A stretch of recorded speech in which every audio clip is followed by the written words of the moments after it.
Bonjour, aujourd'hui on va parler du succès. Je dis toujours qu'il n'y a pas de garantie dans la vie, mais il n'y a que des probabilités statistiques. Cela veut dire une chose simple, c'est que dans la vie, je propose qu'il y a deux colonnes. Il y a le B et le M, c'est-à-dire le bien et le mauvais, le bon et le mal. C'est-à-dire que pour réussir une action, tout ce qu'on fait de bien va dans la colonne B et accroît notre potentiel de réussite. Tout ce qu'on fait de mal baisse notre potentiel.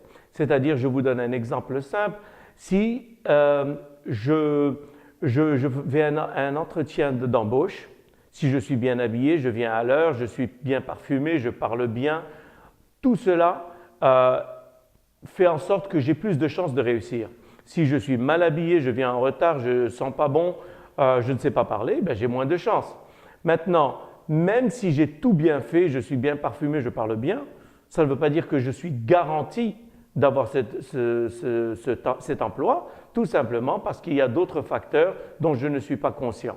Peut-être que mon employeur ne s'attendait pas à avoir un mâle, plutôt il voulait une femme, peut-être qu'il préférait un arabisant, un anglophone, on ne sait pas. Peut-être qu'on n'a pas cliqué, c'est tout simplement ça. Ça, d'une part. Maintenant, nous allons parler des statistiques, des probabilités statistiques.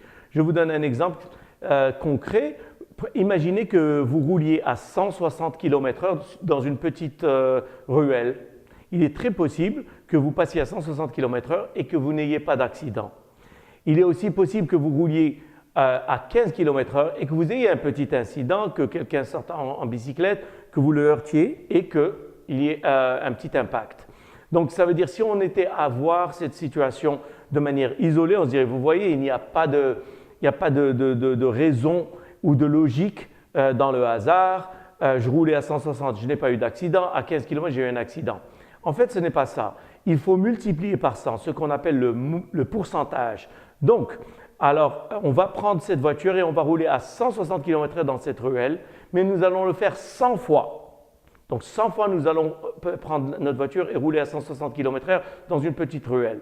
Maintenant, nous allons prendre l'opposé et rouler 100 fois à 15 km/h dans cette même ruelle. Dans quel cas de figure pensez-vous que nous allons avoir plus d'accidents?